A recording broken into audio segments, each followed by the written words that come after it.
My name is Walter Baeten. I'm from Belgium. I'm 59 years old and I'm still part-time in a job and part-time volunteering.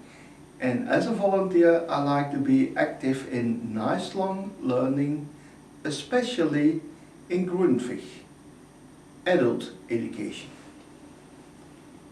For the moment I'm here in Salo, Finland, for a learning exchange mobility. Together with as organizer Markku from Finland and further Nico, Germany, Luca, Italy and myself, the 4 founding fathers of the Learning Partnership history. It's about history, ICT and seniors. So we brought together here in Finland other seniors from our countries in order to learn of each other how you make history with ICT, modern social media as a tool to bring living history. That is the original idea of history based on the methodology of Memoro. Memoro is an existing project, Banca della Memoria, founded by Luca and his friends 5 years ago in Italy and now spread all over the world as a living community building up history of living people older than 60 years old. That makes the difference between what we are doing in this project and oral history as it is developed on universities since the 70s of last century. We are not scientists.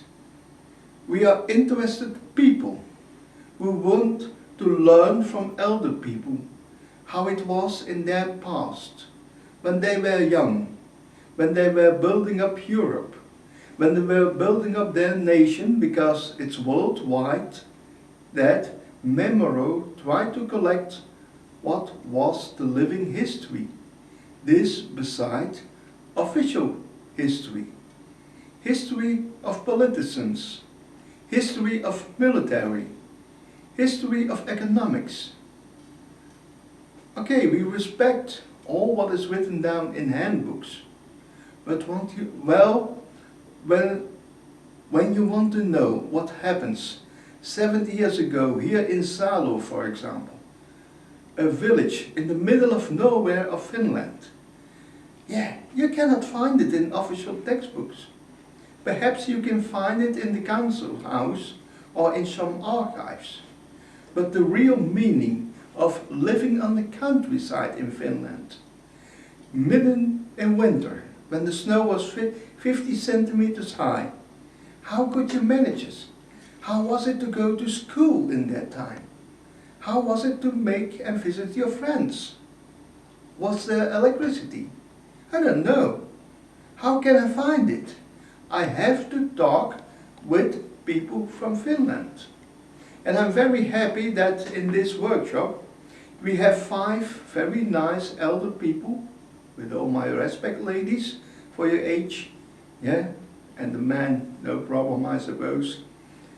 But all are interested in making living history. And our Finnish partners interested is they have already experience in making interviews with people and write them down to work them out in some booklets. For example, Markku is the author of a book about 20 strong, fascinating women. It's also an approach to history. I've heard Luca has also a book about how youngers know about history of their parents, their grandparents. But in this project history, and based on the methodology of Memoro, we choose to use our social media to bring these interviews online, but in a modern way. A long interview we cut into 2 to 8 minutes clip, or whatever you want to call it, clip, montage, cut, whatever, it's up to you. But when you want that your grandchild should watch on his computer, his tablet, his iPhone, whatever, when he wants to know how was it when my grandfather was young, okay, he will not sit down for 2 hours on his computer.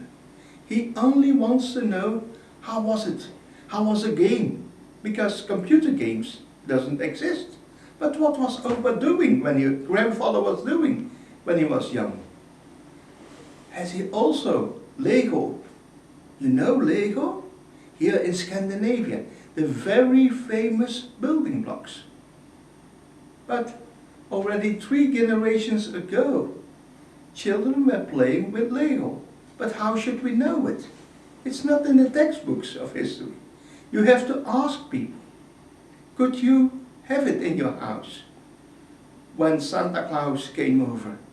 Or here, Rudolph the Red-Nosed Reindeer. Yeah? Because all over the world, children like to have presents. It's not from modern times, it's from old times, we think.